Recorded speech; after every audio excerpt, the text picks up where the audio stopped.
Amém. Vamos ler Lucas 18, do 35 ao 43.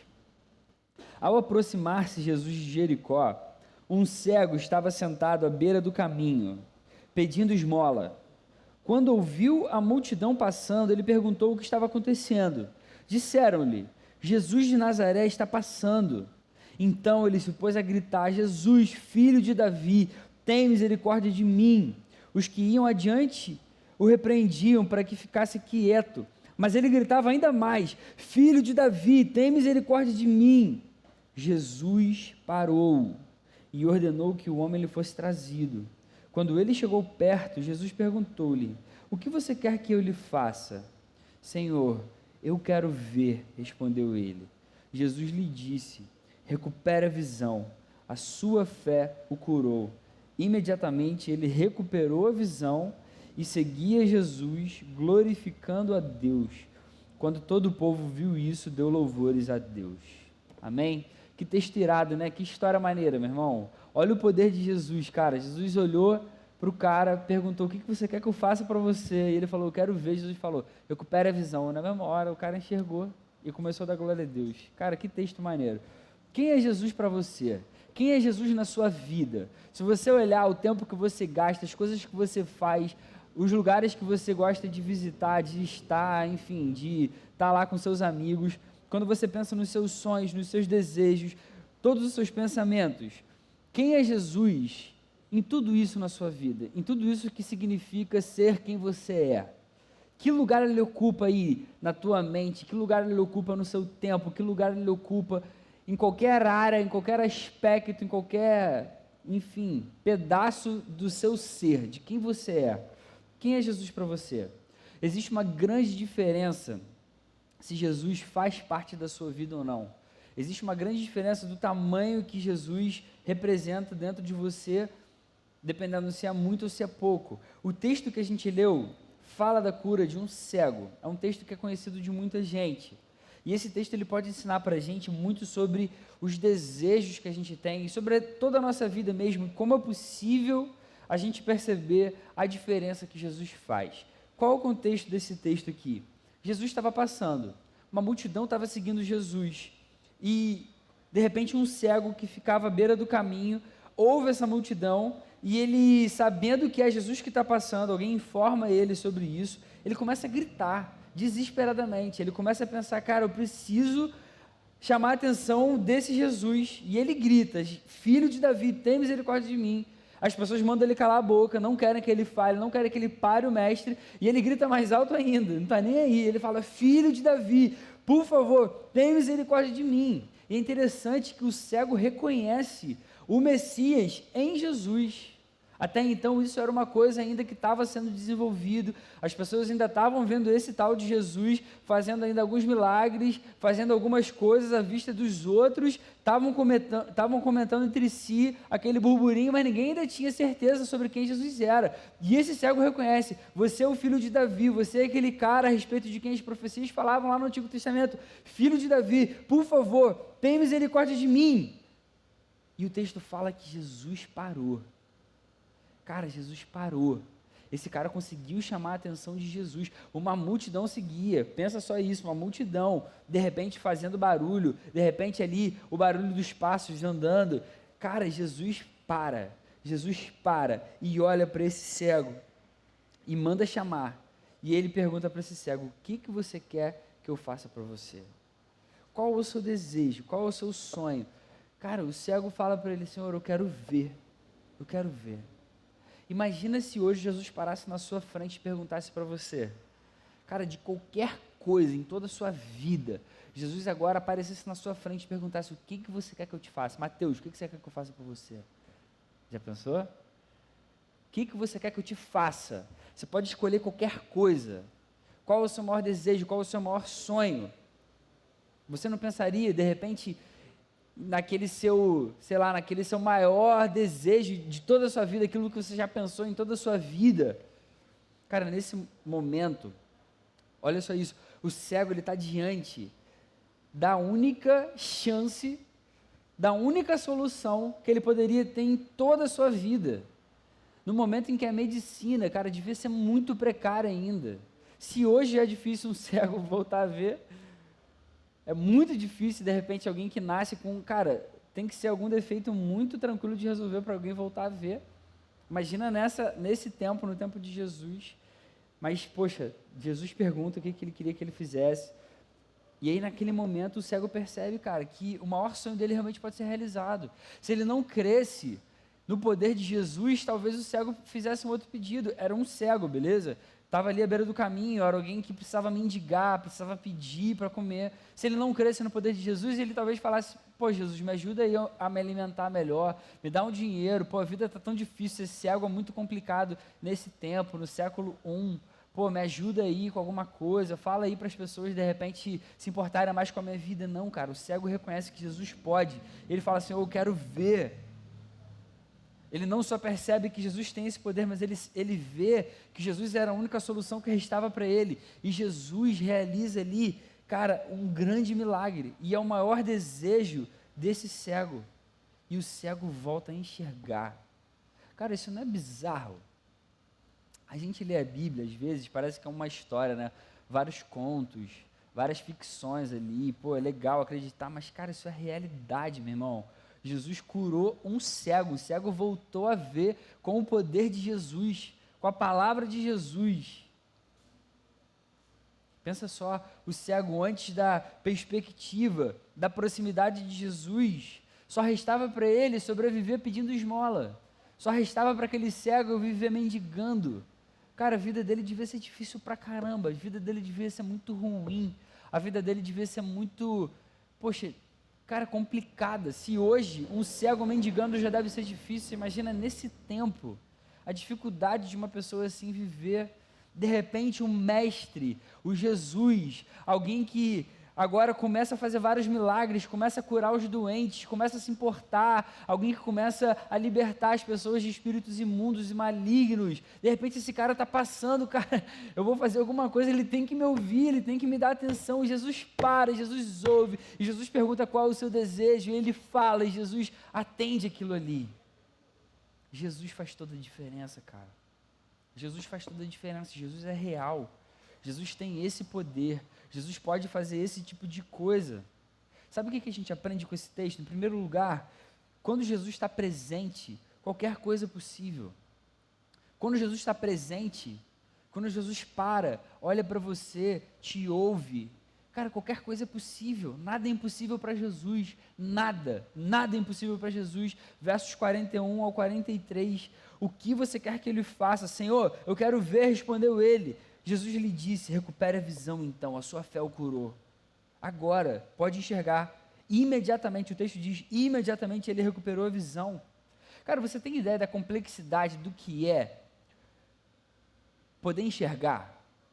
O que existe aí nesse órgãozinho seu, que é o seu olho, e você tem 2 desse aí, para você enxergar? Eu fui dar uma pesquisada.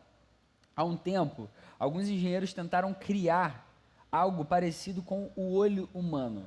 Os caras tentaram fazer. Cara, você sabe qual é a complexidade para fazer isso?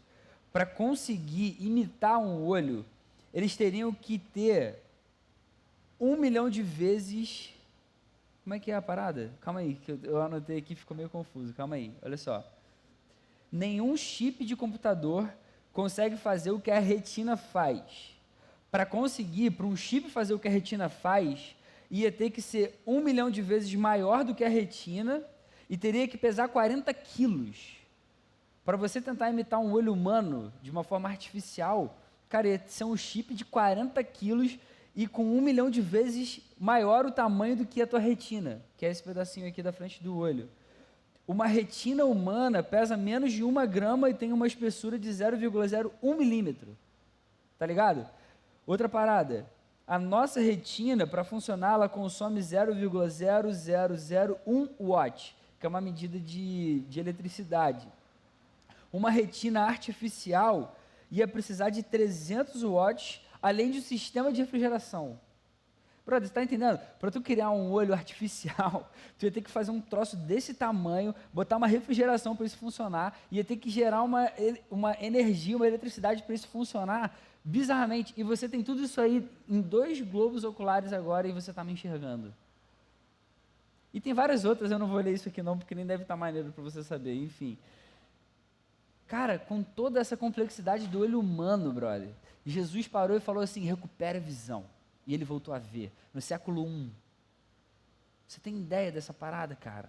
Você tem ideia da grandiosidade disso? Você consegue perceber o poder de Jesus, a autoridade que ele tem sobre toda a criação, sobre todo o universo, sobre qualquer outra coisa que você possa pensar ou imaginar. A gente tem muitos sonhos na vida, a gente tem muitos desejos, e muitas vezes a gente fica lutando por conta própria, a gente fica tentando alcançar aquilo ali, a gente faz um esforço enorme, e a gente às vezes evolui tão pouco para conquistar aquelas coisas que a gente pensa, e Jesus pode resolver qualquer coisa com uma ordem, com uma palavra.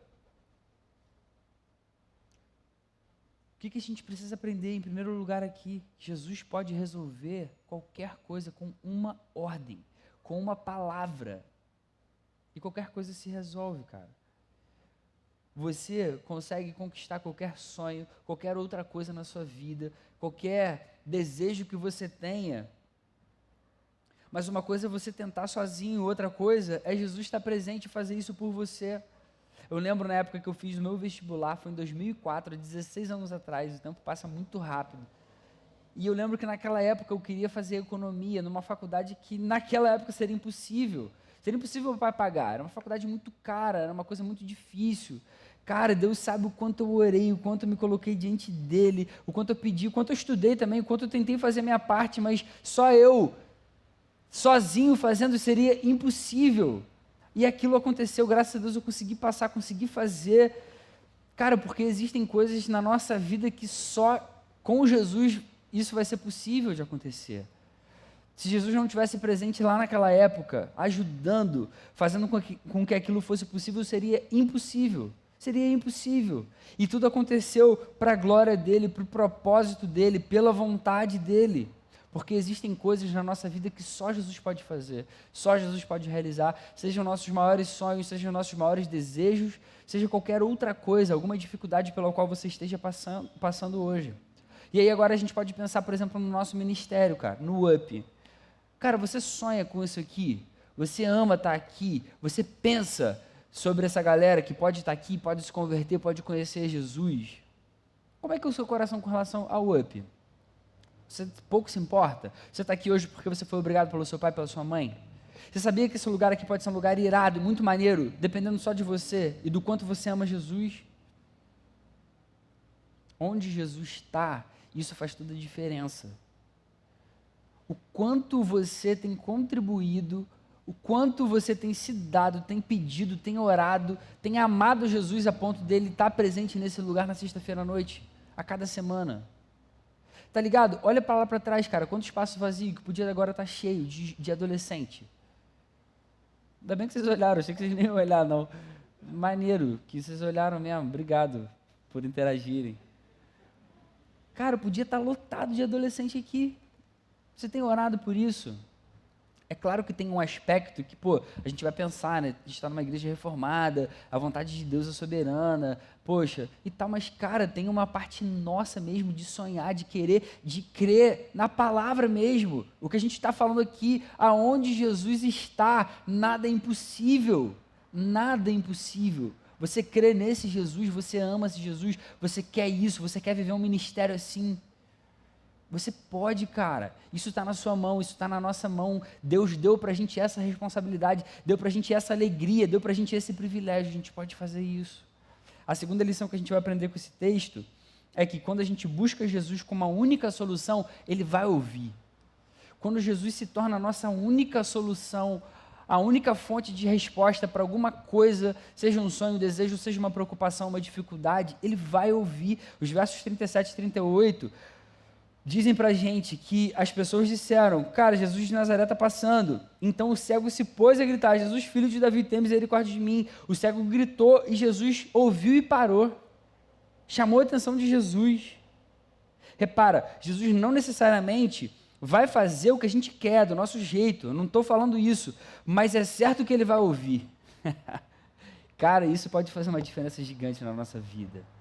Isso pode fazer uma diferença gigante na sua caminhada, na sua família, porque muitas vezes Jesus não vai mudar a sua situação, mas ele vai mudar a forma como você enxerga. Muitas vezes ele não vai mudar a dificuldade, muitas vezes ele não vai reduzir o problema, mas ele vai te ajudar a passar por aquilo, ele vai te dar sabedoria para passar por aquilo, ele vai amadurecer o seu coração, a sua fé, a sua forma de enxergar as coisas e a vida. O que o texto mostra para a gente, o que é a certeza que a gente tem que ter no nosso coração é, ele vai me ouvir, ele vai estar do meu lado, ele me ama, ele me conhece, ele se importa com a minha vida. E se ele ouvir e quiser atender, aí eu posso te garantir, nada vai se contrapor a isso, cara, nada. A palavra de Deus ensina pra gente isso, Romanos 8:31, se Deus é por nós, quem será contra nós? Quem será contra nós? Ele é o Criador do universo, ele é totalmente grandioso e poderoso. A gente pode ter desejos, a gente pode ter planos, a gente pode ter sonhos, a gente pode ter qualquer outra coisa. E isso é maravilhoso, porque isso traz motivação para o nosso coração. Mas a gente precisa trazer Jesus para esses desejos, para esses planos, para esses sonhos. E quando a gente fizer isso, o propósito de Deus vai se cumprir na história. O propósito de Deus vai se cumprir através da sua vida. A vida não se trata de você. Eu sei que na adolescência a gente pensa de uma forma um pouco mais elevada sobre a gente do que o que a gente realmente é. Você ainda vive uma fase que seus pais ainda te dão muita atenção, ficam muito ainda preocupados com você, você se acha o cara, você se acha a garotona e tal, mas cara, eu vou te falar, a vida não se trata de você não. Queria baixar sua bola aqui essa noite. Tipo, a gente é ninguém nesse mundo, cara, na boa. O que ajuda a gente a viver é a graça que Deus tem por nós. Graças a Deus, Ele ama a gente com um amor tão grande que Ele faz com que a gente se sinta cuidado de uma forma única, especial para Ele. Ele faz com que a gente se sinta feliz, totalmente satisfeito. E eu consigo viver a vida assim, sacou? Mas a vida não se trata de você não, a vida se trata dEle, se trata da glória dEle. Mas Ele pode te dar o privilégio, e Ele quer fazer isso, de você ser usado para a glória dEle. E isso é maravilhoso, isso vai acontecer quando a gente começar a pedir que Ele faça parte, quando a gente começar a desejar que Ele realmente entre, poxa, nos nossos sonhos, entre nos nossos desejos, entre nos nossos planos, cara. E Ele vai ser glorificado, e as pessoas vão começar a ver quem Ele é de fato pra gente. No caso do cego aqui, o cego percebeu claramente que Jesus era a única solução para o problema dele. Muitas vezes, Jesus vai ser a única solução para as coisas que a gente vive na nossa vida. Seja para os nossos sonhos, ou seja para alguma dificuldade, alguma coisa que a gente possa passar. Agora, a gente vai mostrar uma fé madura quando a gente fizer de Jesus a nossa primeira opção, sempre. E não a opção que resta. Sabe quando você vive a vida, você tenta fazer as coisas, e de repente você vê que não tem mais o que você possa fazer, aí você pensa, putz, então agora eu vou orar. Vou pedir para Jesus me ajudar aqui com isso aqui. Sabe, você vive às vezes um inferno na sua família, você não aguenta mais, você já conversou com seu pai, com sua mãe, você tentou de tudo, fez todo o esforço, e você pensa, cara, não tem mais nada o que fazer. Ih, caramba, eu não orei, vou orar então, vou fazer. Jesus é a opção que resta. O que eu estou querendo dizer é, quanto mais maduro a gente for na fé, mais Jesus vai se tornar sempre a primeira opção, antes de qualquer outra coisa. Quanto maior a maturidade que a gente tiver diante de Deus, mais a gente vai sempre colocar Ele no início de tudo. Eu quero começar uma coisa. Jesus, poxa, mostra a sua direção. Será que eu penso nisso ou não? Será que eu faço isso ou não? Pô, me dá uma direção. Qual é o melhor caminho? Como que eu posso falar com tal pessoa? Me dá sabedoria para conversar com meu pai, com minha mãe. Cara, Jesus tem que ser sempre a primeira opção. Eu fico imaginando a mente desse cego aqui pensando, cara, se eu conhecesse Jesus antes... Olha só isso, pensa só nessa ilustração. Um cego que tornou a ver. O cara viveu a vida inteira sendo cego e Jesus curou. Você imagina esse cego se ele tivesse a oportunidade de conhecer Jesus antes? Se Jesus realmente pudesse ter curado ele antes, você acha que ele não ia querer? Você está entendendo onde eu estou querendo chegar? A questão é que a gente só percebe a grandeza e a bondade e a perfeição de Jesus muitas vezes na nossa vida quando a gente está quebrado, cara. Quando a gente está lá com a cara no chão. E a gente poderia fazer isso antes. A gente poderia ter tido uma atitude sábia. E isso a gente precisa aprender aqui. Ainda bem que a gente está aqui podendo falar sobre essas coisas. Jesus precisa ser sempre a primeira e única solução em todas as áreas da nossa vida.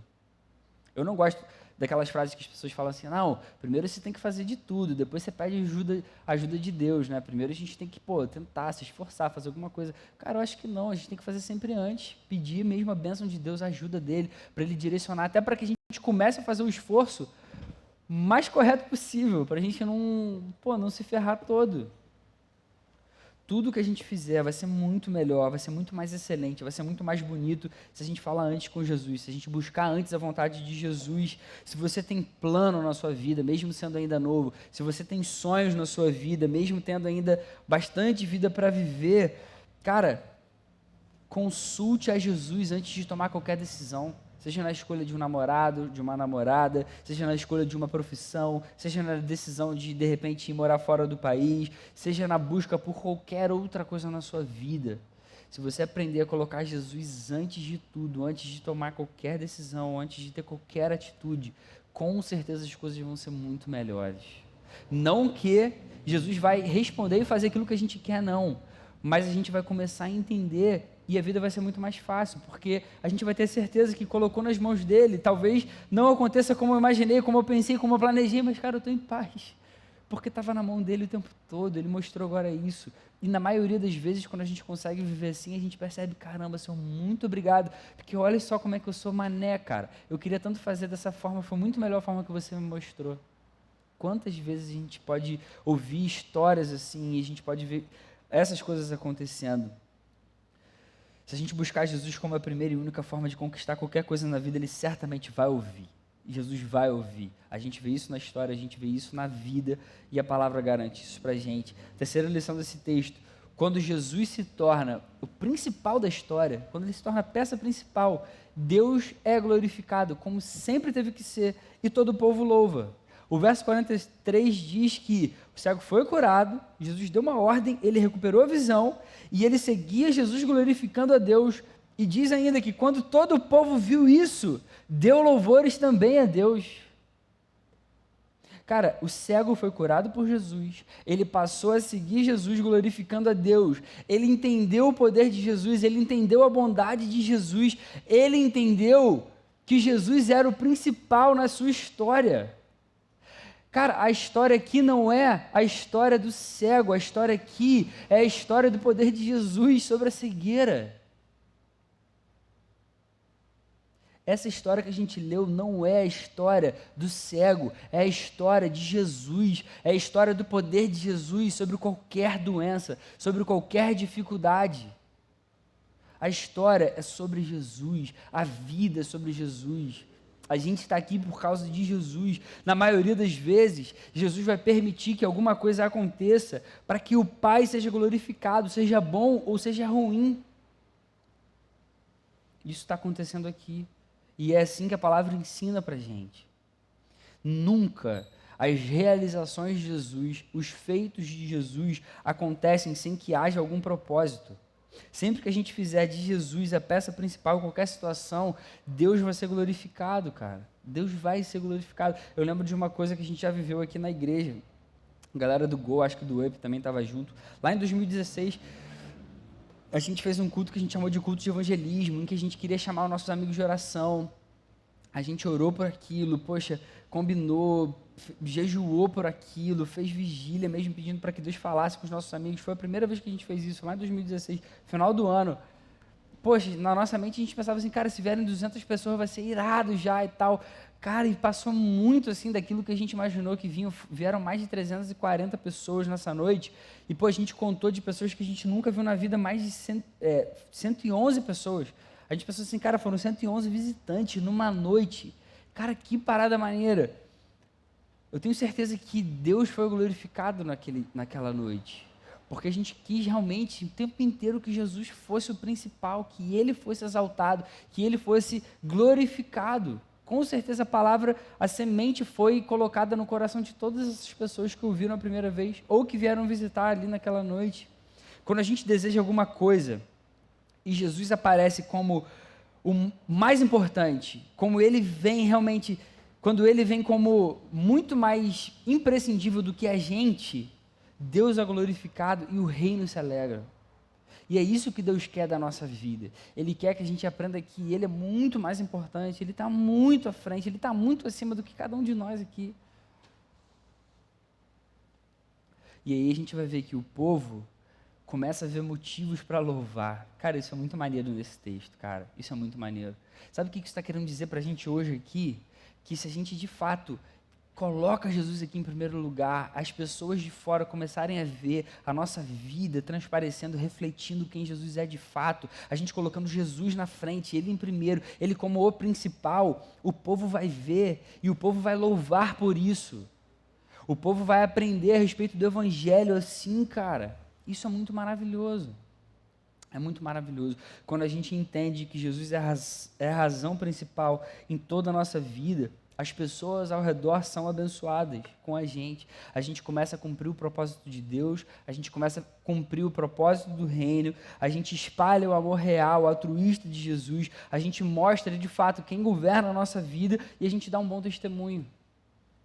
Assim que a vida cristã deveria ser em todo o tempo. E assim, existe razão para o povo louvar, para as pessoas que ainda não conhecem Jesus, para quem está lá fora, para quem ainda não tem a fé que a gente tem, para quem ainda não crê nas coisas que a gente crê. A gente precisa sempre colocar Jesus como o principal, como o maior, como a nossa prioridade em toda a nossa vida. Quando Jesus é a razão, Deus é glorificado e o povo louva. Como que a gente aplica isso para a nossa vida? Como que a gente traz isso para o nosso coração? Em primeiro lugar, a gente precisa fazer de Jesus a nossa primeira opção em tudo que a gente fizer. Você precisa fazer de Jesus a primeira opção em tudo que você fizer. Cara, a gente precisa convidar Jesus para estar presente em tudo que a gente quer realizar, em tudo que a gente quer fazer em toda a nossa vida. Se você tiver alguma conquista pessoal, se você tiver alguma conquista profissional, se você tiver uma conquista amorosa, convida Jesus para estar perto. Pergunta se Ele quer isso da sua vida. Você tem sonhos? Você pensa aí, você planeja alguma coisa para a sua vida, para o seu futuro? Não sei se você já pensa nisso, mas provável que você já pense nisso. Você já pensou se Jesus está nesses sonhos? Cara, começa a pensar nisso. Se você não pensou, faz essa reflexão, porque isso vai ser a coisa mais importante da tua vida. Você vai ver quantas bênçãos vão vir sobre você, por causa da graça e do amor dele mesmo. Mas com certeza ele honra esse tipo de atitude. Pode crer nisso, cara. Veja se Jesus está nos seus sonhos. O que você tem buscado hoje mesmo na sua vida, você precisa pensar se está te levando para mais perto de Deus ou não. Se você pensar, o que Deus mais quis ao longo de toda a história? Qual foi o maior desejo de Deus para a humanidade? Foi salvar e redimir os pecadores. Não foi à toa que Deus enviou Jesus mesmo para fazer isso. O próprio Jesus também deu a vida dele por cada um de nós. Foi o maior ato de amor de toda a humanidade, toda a história. Foi Jesus morrer numa cruz. Por que ele fez isso? Para salvar e redimir a nossa vida. Então obviamente, logicamente, isso mostra para a gente que o maior desejo de Deus para a nossa vida, para a humanidade, é salvar e redimir pessoas. A pergunta que eu faço é, será que os sonhos que a gente tem hoje têm a ver com salvar e redimir pessoas? Será que a gente tem trazido isso para a nossa vida? Quanto mais a gente pensar nisso, mais a gente vai alinhar o nosso coração ao de Deus, porque esse é o desejo dele. E aí a gente começa a ver pessoas que vão crescendo, vão amadurecendo, e aí pensam muito na carreira, pensam muito na vida, e às vezes esse sonho de salvar e redimir pecadores está distante. Quanto mais distante estiver, mais distante a gente está do desejo do coração de Deus. A gente precisa refletir nessas coisas. Então eu gostaria de te encorajar, a partir dessa noite, a pensar mais na sua vida e refletir se Jesus tem sido o principal, a prioridade, quem você tem realmente dado tempo, investido mesmo no seu dia a dia, seja servindo na igreja, seja no seu momento de devocional na sua casa, quando você busca, quando você lê a palavra, quando você adora a Deus mesmo, cara. A gente precisa pensar nesse tipo de coisa. E aí vale a pena a gente refletir se tem faltado alguma coisa. Se falta Jesus, falta tudo. Se falta Jesus, falta tudo. Não tem jeito. Não tem jeito. Segunda aplicação para a gente. Aprenda a ouvir qual o real desejo de Jesus para você. A gente tem que aprender a ouvir o que Jesus realmente quer da gente. Se o meu maior desejo não é o que Jesus quer para mim, eu preciso abandonar essa parada. Eu preciso mesmo ter coragem para abandonar. Se você tem um namoro com alguém não cristão ou não cristã, cara, Jesus não quer isso para você, porque isso já está na palavra. Tem que terminar. Tem que ter coragem mesmo para falar, ó, não vou continuar nessa parada aqui. Não tem jeito. A gente tem que aprender a tomar essas decisões que realmente agradam o coração de Deus.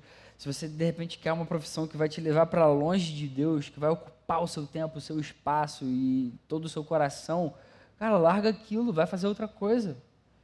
Pensa mais mesmo nas coisas de Deus. Você gasta muito tempo na internet e isso te impede de ter mais tempo com Jesus, isso te impede de ter um relacionamento mais profundo. Larga a internet, faz um jejum de internet. Vale muito mais a pena você realmente abrir mão de algumas coisas temporárias desse mundo para ter um relacionamento com o Deus que vai te salvar, que vai te dar toda a eternidade para viver com Ele. Em terceira aplicação para a gente. Dê toda a glória a Deus quando você alcançar os seus sonhos, quando você alcançar os seus desejos, quando você alcançar alguma coisa, ou quando Deus te responder alguma oração que você faça para Ele, quando Ele te ajudar em alguma dificuldade, em algum problema. A gente deve ser grato a Jesus o tempo inteiro. Ele é que torna possível esse tipo de coisa. Quando você alcançar algum objetivo, algum sonho, alguma coisa, lembra que Deus é quem torna tudo possível. Então a gente precisa ser sempre grato a Jesus por toda e qualquer conquista. Lembra, o cego, ele foi curado e ele começou a seguir Jesus, cara. Foi natural, a parada foi tão impactante para ele que ele viu, caramba, esse cara de fato é o filho de Davi, ele é o Messias, eu creio nesse Jesus, e eu agora estou recuperado da minha visão, eu vou seguir esse Jesus. E ele seguiu, e ele foi, e ele teve uma atitude de gratidão, a partir de agora eu vou seguir, onde Jesus for eu vou, eu estou junto com ele para sempre. Amém? Queria concluir dizendo, cara, que a gente pode ter vários desejos na nossa vida, vários sonhos, vários planos para conquistar, mas Jesus precisa ser sempre o primeiro, cara. A gente precisa aprender a colocar Jesus sempre no topo, sempre na prioridade, sempre com o maior tempo que a gente puder dar. Sem Jesus, nada de bom poderia ser feito, poderia ser conquistado. Talvez você nem tenha sonhos, ou talvez você seja uma pessoa que de repente tenha perdido isso, mas Jesus é tão poderoso e é tão amoroso que Ele pode fazer isso também, Ele pode restaurar sonhos, Ele pode dar sonhos novos para o nosso coração. E a gente precisa refletir nessa parada, sério mesmo.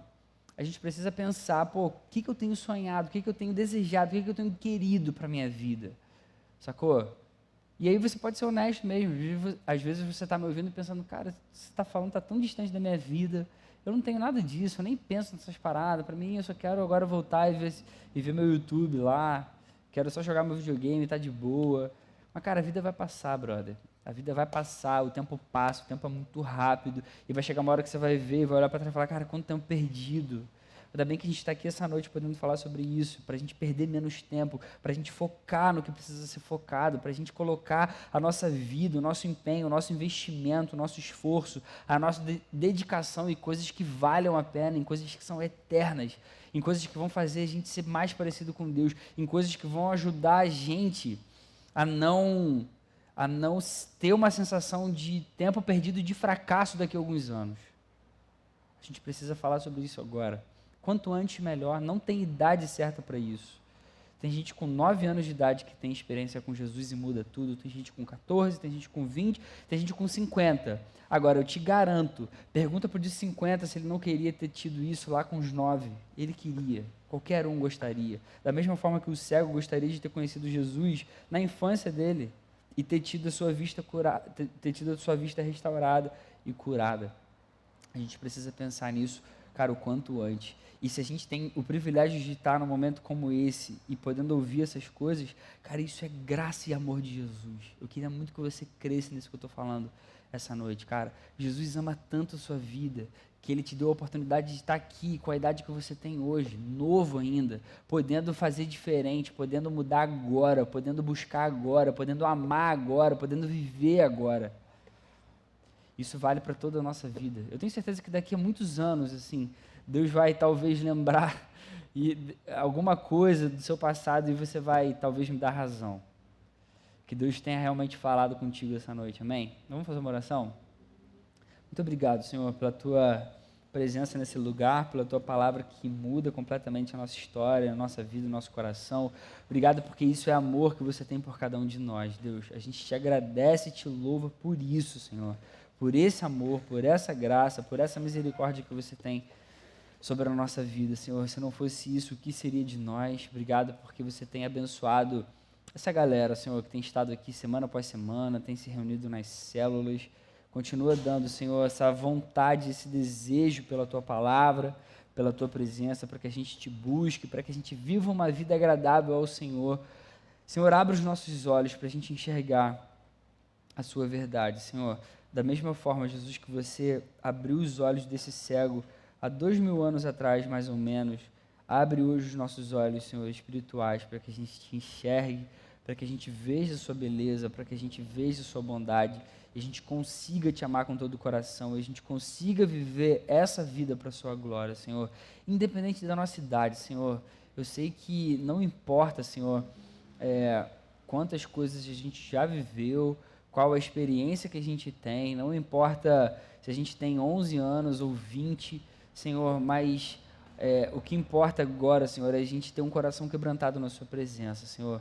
Então dá para a gente esse coração quebrantado, independente, Senhor, da nossa condição, independente da nossa idade, independente do quanto a gente sabe a seu respeito ou não, Senhor. Quebranta o nosso coração nessa noite e fala com a gente de uma forma profunda e especial, Deus, no nome de Jesus.